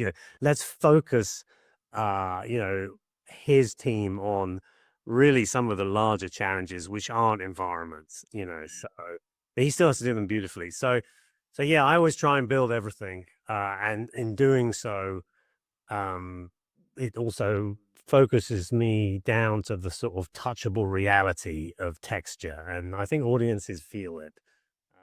100%. That was one of the things I really enjoyed about this film was, you know, when I heard that it was gonna, you know, be a movie, you kind of think, okay, this is gonna be a lot of CGI before you see anything. But then watching the film, I was like, you can tell a lot of these sets are real and they're tangible, and there's just something different than having a green screen, blue screen. You can feel the space and you feel the size of it, which I really appreciate. I much prefer that to, you know, some Marvel movies where it's just like it's just all CGI. But no, it felt tangible, and even though I know, as you say, there's flying monkeys, there's all kinds of things, and there's obviously VFX, but it was such a great balance that was met. It's a weave. Yeah, it's a weave. I mean, I also think that we as production designers, we're not called art directors, we're called production designers, you have to sort of figure out like to tell the story of the Munchkins, you have to you have to understand what they do. Are they farmers? Do they farm color? Do they, you know, do they then farm tulip because they're all the colors of the rainbow? There's themes in there, and then does that allow you when you build the house, and in physically build it? Sorry, when you build the village, and when you physically build that village, you realize the color you can stain the walls because each house deals with a different colored tulip. So you build yourself a visual language that that you, by building something physically, you can investigate during the sort of sculpt or build of the set. So it's fluid. I think, and you know, even down to shiz is like, how do you get the shiz? You know, what are the questions here? You can't go by horse and cart because you're stepping on free animals. So you can't go by, there's no cars, you can't go by train. That's the wizard's technology. The air balloons, you can't go, you know what I mean? So what are you left with? And it's like, you're left with rivers and waters. So, you know, you find the language of landscape and, you know, where do we need the water? We need to film boats arriving to Shiz. So we need a Seven Sisters down in the South Coast. We need some of those rivers, and we need to go down there and film the second unit. And then what are the cliffs down there? They're white, and that informs you of the rock inside Shiz, which is much more joyous than the dark granite. You know what I mean? There's all these sort of theories and languages that you have to sort of, you don't even have to investigate them, but it's really good fun. Like, you know, plotting. And I feel like you feel that in the film. You feel there's a reason, because when you come out to the Wizard and I, you're on white cliffs, you know, and that makes sense because she's running out of shiz, and then the impassable desert is there, but it's white because it's chalk cliffs, and it feels like the sea because it's light and it's not, you know, it's not yellow. So, you know, I feel like there's a language that you discover by through design, and that's really good fun. Yeah, is it mad that this is your, you know, this is your job? Like, you're living the dream, man. If you describe that to me now, I'm like, I'm just jealous because this was like such good fun. Like, is it mad to think, you know, where you started from and now you're here? Yeah, it's mad. I mean, like, I got, you know, I was in 22 or 23. I got off a plane in LA to, you know, to visit some friends, and ended up here. It's very odd. It's a very odd journey. And, you know, even though I studied art at art school, I had no idea what I wanted to do. And I just by pure luck, I fell into a business that I belong to. And the people are the same as me. You know? You're like, hang on a minute. This makes sense now. Yeah. Yeah, because you're all mad. Yeah. This is your 9 to 5. You've got to be a little bit mad, haven't you? And this is where you are now, and you're doing extremely well, and it's very exciting. I'd love to ask how this began, how much kind of, you know, drama school and things like that, how much that influenced you and shaped you in the beginning. Definitely. I mean, I'm mainly an actress because, like pretty much every actor out there, I love attention. I'm kidding. But when I was younger, I always really loved musicals and like going to see like even local theatre in where I'm from in Wakefield. And then it kind of progressed to doing like Amdram and then school theatre and then, you know, summer camps where you do a musical for the summer, that kind of thing. And then it was only really after going to college for performing arts and then to drama school, that I was like, oh, that could actually be me. I could do that.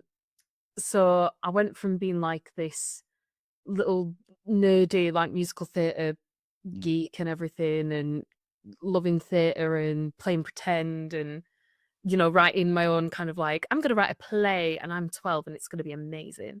But then, like, Was it amazing? listen, I'm going to dig it out. You watch. It's going to get Dig it out, get it, pulled me on. get it. It's so stupid. But yeah, so it's always been, you know, creativity has always been something that I've been really interested in. And I've been really lucky, like, getting into the industry full stop is damn near impossible. So for me to have had a relatively kind of short career so far, I had my first professional job in 2015. So it's been nearly 10 years into the industry. And it's something that I'm really grateful for and extremely lucky with. And even more lucky that I get to be an actress and that's my job. And I get to do things like Wicked, something that I've loved since being a kid, or doing things like How to Train Your Dragon, something else that I've loved, for as long as it's been around. And being able to do jobs where there's so much passion behind it and it's a love of what I'm doing and something that, if I wasn't in it, I'd be watching it anyway. Yeah. It's really good. Yeah, I love that. And it's really nice to hear, that the way you put that, because a lot of people, I'm an actor myself, I've Yeah. been doing it many years, but there's so many actors that come and go and they're like, I've been doing it 6 years, like I haven't had that break yet. And the way you described that, you've been doing it a relatively short time, but it's still nearly a decade. And the fact that you've been doing it for as long as you have, and looking at your credits, you've done some amazing things, but it's like that stepping stones, isn't it? It's Oh, got absolutely. the whole way. Yeah. So I just love that, you're like, oh, I'm at the beginning of my career. This is like, you haven't been doing it long. You've done so well to get where you are, it's great to see. Yeah, I mean, I'm definitely a firm believer in I don't think the big break exists. My first ever job was a main part in a West End show, directed and written by Martin McDonough, and I thought this is going to be my big break. I'm going to be a star after this. I'm going to be fighting off the jobs, and then after that, it was just a series of like, come in, do one line for like doctors, come in, do one line for some comedy thing, no named characters, nothing. And even just before I did Wicked, bearing in mind I've been on the West End, I've been filming for years at this point, I'd done TV series, comedy shows, everything. Just before I got Wicked, I was doing like 3 lines of an unnamed character in a show that I'd never heard of before. So I would say that like the big break is what everyone's looking for. But for me, it's always been a case of like, this is a job that I love. I don't care what it is, what show it is, what kind of part it is. There's no such thing as small parts. If a job gets offered to me, I'm going to take it and I'm going to use that as a platform to get to the next place and to get to where I want to be. And then bigger things do come, like Wicked, like How to Train Your Dragon, and then hopefully more things.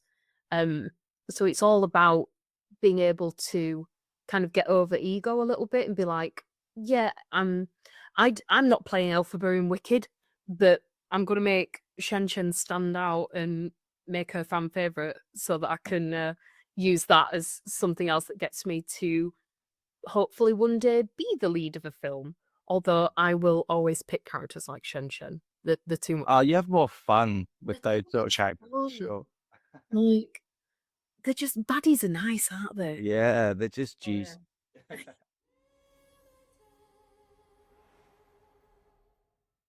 It's something that has very much kind of taken over everybody's life at the minute in terms of like talking about it and press and everything. But it's a film I'd be talking about regardless of being in it. So it kind of works out in the end. I mean, it's lovely that, the film's come out. It's been out a while. It's still in cinemas. And now you're still talking about it. And it's because obviously it's been, so many awards and everything else have been thrown at it. So it's always a good sign when people want you to keep talking about a project after its release. But I'm intrigued to ask, how did how did you get involved with this? I know that you were a big fan of the show before you were cast in the film. Yeah, definitely. I mean, it was the first show I ever saw at the West End, first time in London and everything. And since then I've seen it about 8 times, 8 or 9 times now. And it's one theatre show that will never get boring. And I've kind of done the same thing with the film now. So even though I've seen it like 7 times as part of the press tour, Yeah. I went to go see it last week with my friend and her kids. And again, it never gets boring. I'll never like get bored of talking about it either. I love that there's also because it's, with stage play, you've got that, but with this, there's 2 parts. So, there's more to look forward to. And because I had never seen the show. So watching the film, I was like, I didn't see the twists and turns. I didn't see there's bits that come up and you're like, oh, I didn't know that was going to be a thing. And like, really, See part 2. yeah, yeah, exactly. And I'm glad, and I do want to see the show, but I'm going to wait until I see the second film, I think, because I quite enjoyed having the surprise of, where it went and, some of the characters you thought were going to be friends weren't, and everything else, without giving it away for anyone that hasn't seen it. Yeah. And if you haven't seen it, you shouldn't be watching this episode, just to put out there for anyone that is listening to this now. Stop and go watch the film.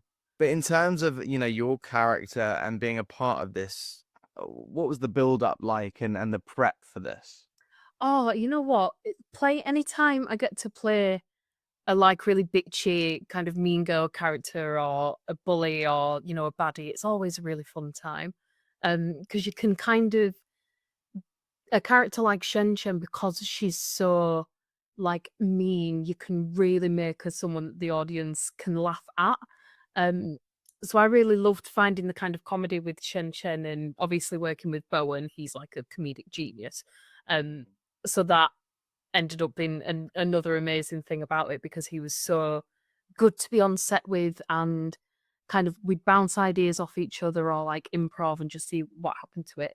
But in terms of my prep for like Shen Shen, so when I first auditioned, we were given like a really short scene and I thought like I'm auditioning for Wicked. I don't care what the part is. Like, if they want me to run and get coffee for people or like sit and take notes, that can be my job. I just have to be in the film.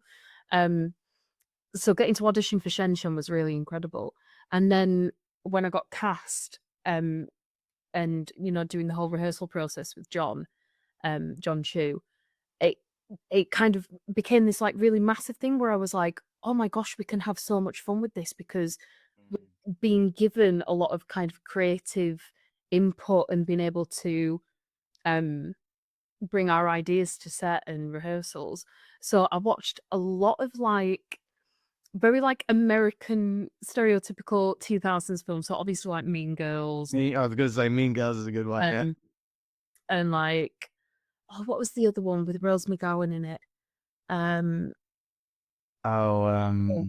Is it called Candy? Or like Jawbreaker or something? It's where she gets the jawbreaker in her throat. That one. I know what you mean. I can't. Yeah. It's cool. Maybe it's. I'm not sure.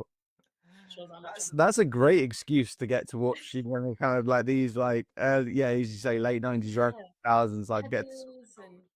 And I watched a lot of. There was quite a few like nowadays kind of influences that I brought in because I was there's a couple of YouTubers that I was like, oh, they've got really funny mannerisms and like they're very like LA and they speak kind of like their mouth doesn't move and they do a lot with their hands. So I really like that. And then like these little T-Rex arms decided to come out of nowhere because I remember for the auditions I was like, I'm gonna go in and have fun with it. Like John's letting me improvise, so I'm gonna go in dressed bitchy. So I'd always wear these like really like billowy kind of like pretty tops, and I'd always like get either acrylics on or like false nails, and they were always really long. So I found myself kind of just always fidgeting with my hands, and that really quickly became a thing for Shen Shen that she's always just like, oh my god, I love my nails. So yeah, getting to play that kind of really silly, mean character is a lot of fun. Yeah, I love how you found little elements like that. As you say, the hands, everything else, you found it along the way, and it was kind of just bringing it all together. The list of the movies you've done, I mean, like Lock, Stock, Shaun of the Dead, Layer Cake, Bridget Jones, it's Prometheus. Like, there's so much variety. You've done a Bond film, No Time to Die. But how did it all begin for you? I was always into music as a kid, and when I started as a runner in the commercials industry, I just gravitated towards the sound department. I was making a commercial and as an assistant, and there was another young assistant there, and I kind of recognized him from London, from growing up in West London, same parties, same nightclubs, and we nodded at each other. We kind of, we connected, had a conversation with him, and he said to me, "Look, I'm desperate to be a director. I don't want to be assisting on commercials. I've written this short film. I've heard that you'd like to be a sound mixer. Would you like to come and sound mix my short film?" That assistant was called Guy Ritchie. The short film was called The Hard Case. And The Hard Case was a 10-minute sizzler that we made in 1995, which became Lock, Stock and Two Smoking Barrels 2 years later when he wrote the long version, which was my first movie. Wow, that's insane. Wow, it's a real sliding doors moment, man. I love that. Brilliant. The one thing I really noticed straight away, because I've been tinkering and trying to get my sound right with my when I watch films with my TV and everything else, and I've had it all set up perfectly. And then the minute I put Wicked on, I felt that rumble, and there was like a deep bass, and I was like, "Ooh, okay." And the sound in this film is just it's amazing. It really, I'm with the surround sound as well. Everything sort of comes around you. Getting a job like this, and I mean, you've done so many fantastic projects along the way, but this must have been pretty fun getting to do something like this.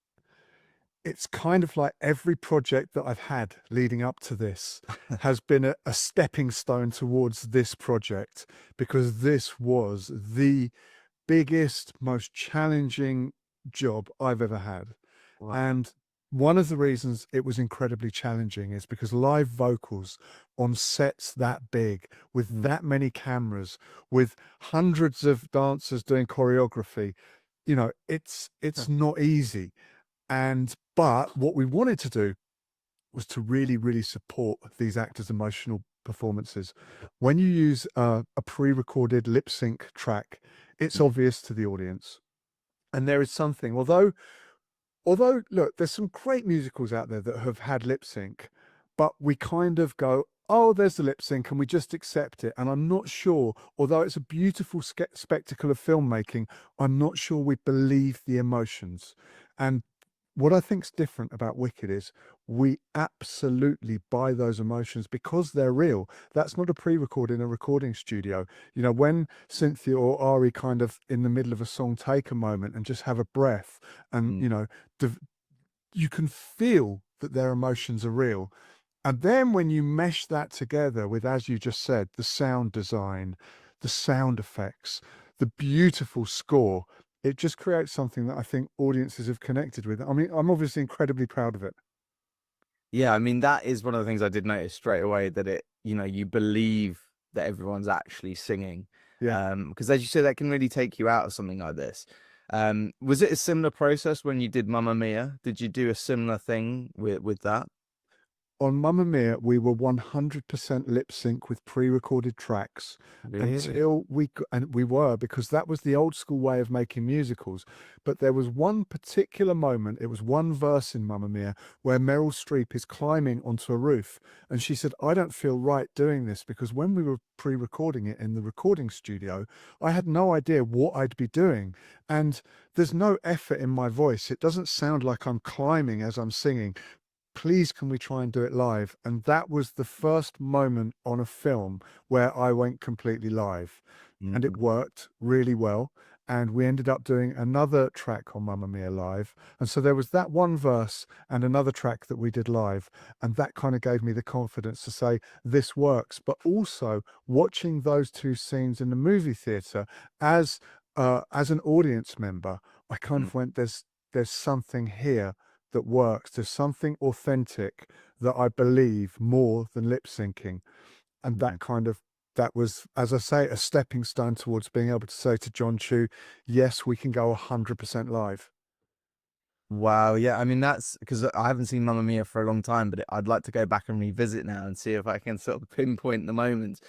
But I mean, with this and then that shows you there as well that you have to cast a talented group of actors that can actually, deliver the singing, and that you can see with this cast, they're all very experienced with that, and they're all fantastic.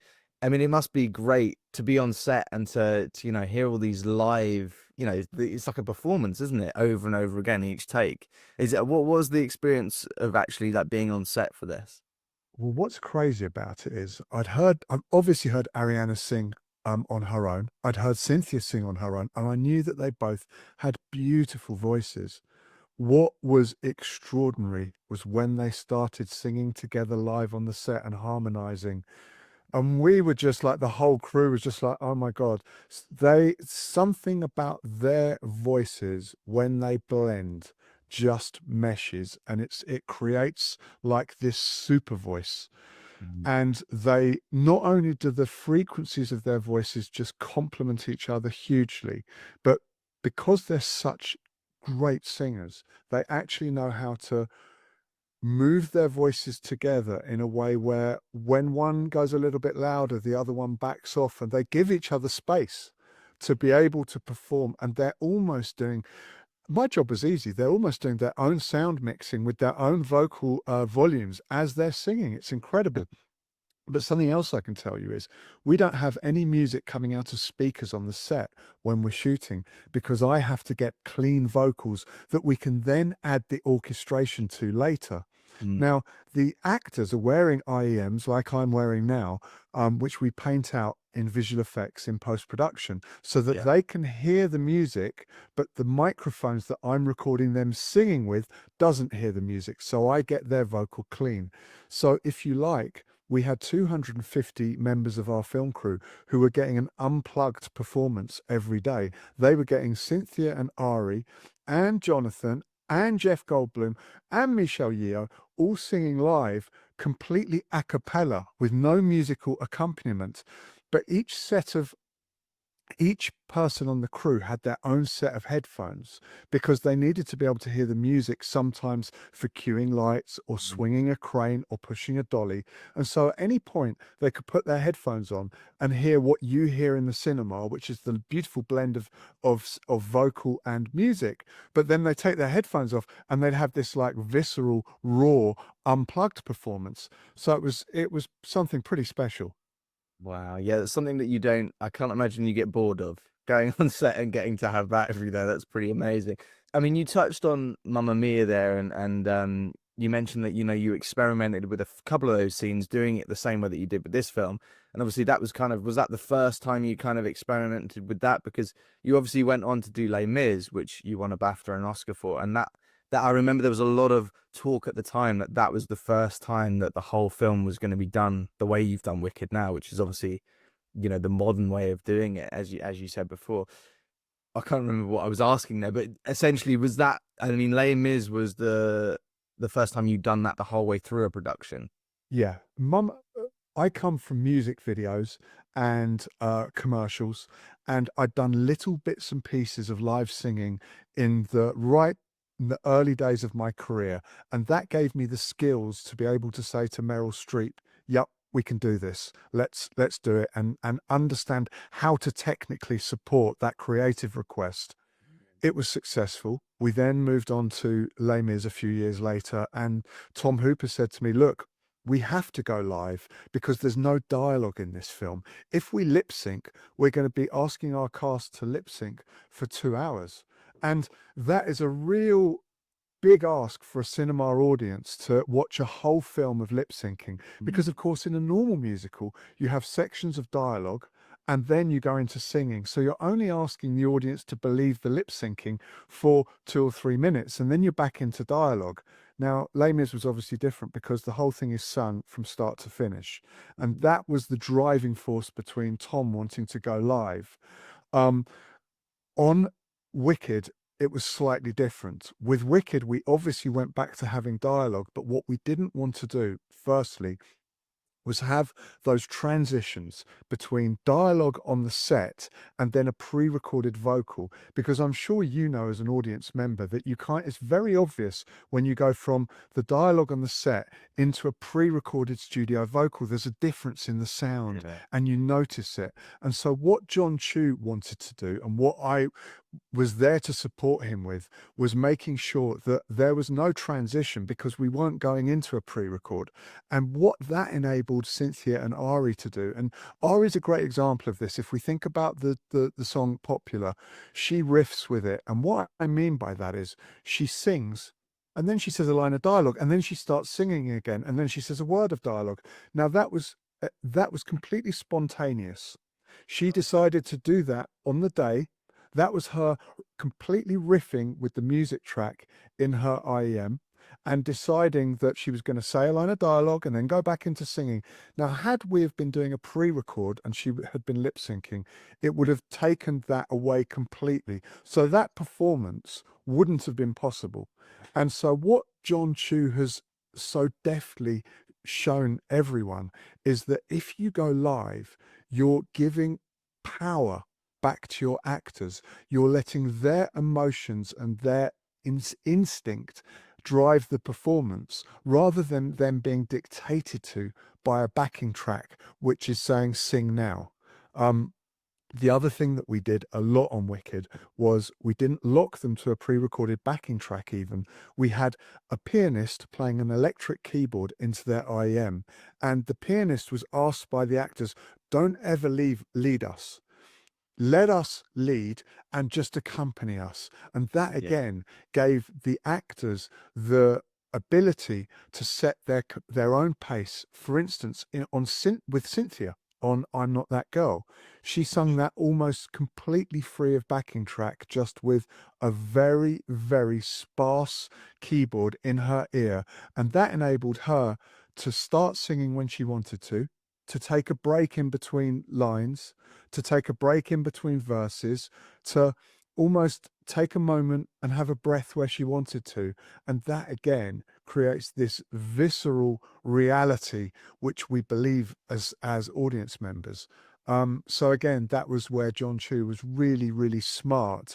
And because he had Ari and Cynthia, who are, absolutely fantastic recording artists, as well as being fantastic actors, they understood exactly how this empowered them and exactly how they could use this creatively. Wow, that's insane, and just shows you, as you say, they have to be amazing singers and performers to be able to pull that off. It sounds like a lot of plates spinning to be able to kind of get your head around that.